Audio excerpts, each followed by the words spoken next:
പള്ളിയുടെ parking ground ആക്കാൻ പോകുന്ന അടുത്ത പറമ്പിൽ നിന്നും ഒരു ബോൾ കിട്ടിയിട്ടുണ്ട് കുട്ടിക്ക്. അത് സന്തോഷമായിട്ട് അത് വെച്ച് കളിക്കാനായിട്ട് ഇപ്പോൾ പ്രേംചേട്ടൻ എടുത്തത് ഇങ്ങോട്ട് ഇട്ടു കേട്ടോ. പള്ളിയിൽ കുട്ടികൾ കളിക്കാൻ വരാറുണ്ട്. അവരുടെ ആണോ ഇനി അടുത്ത വീട്ടിലെ വേറെ കുട്ടികളുടെ വല്ലതും ആണോ എന്ന് അറിയില്ല കേട്ടോ. നമ്മുടെ ഇപ്പുറത്തെ പറമ്പ് പള്ളിക്കാർ പാർക്കിംഗ് ഗ്രൗണ്ട് ആക്കാൻ പോവാണ്. അപ്പോൾ അവിടുത്തെ മതിലൊക്കെ പൊളിച്ചിട്ടുണ്ട്. അതാണ് നേരത്തെ ഇവിടെ ക്ലീൻ ചെയ്തതൊക്കെ. അപ്പോൾ ചിണ്ടുവിന് അടുത്ത് വണ്ടികളൊക്കെ കാണാം. അതൊരു പേടിയാണ്. അപ്പോൾ ചിണ്ടു വണ്ടിയുടെ അടുത്തേക്കൊക്കെ പോവുകയാണെങ്കിൽ നമ്മുടെ ആ സൈഡിൽ മതിലില്ല. അവർ മതിൽ കെട്ടുമെന്ന് അറിയില്ല. അതുകൊണ്ട് പേടിയുണ്ട്.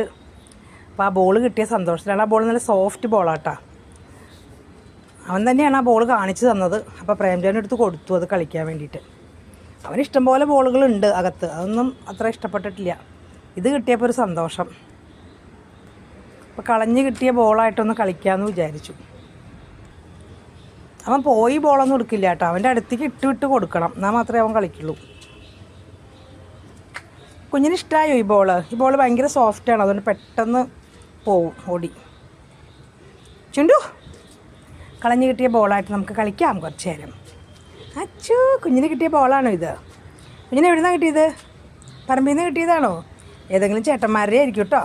അവരന്വേഷിച്ച് വരും ചിലപ്പോൾ. ഒരു ബോൾ കിട്ടിയോ, ചിണ്ടൻ കട്ടെടുത്തോ ചോദിക്കും. ചിണ്ടൻ കുഞ്ഞ് ഞങ്ങളുടെ ബോൾ കട്ടെടുത്തോ ചോദിക്കും അവർ.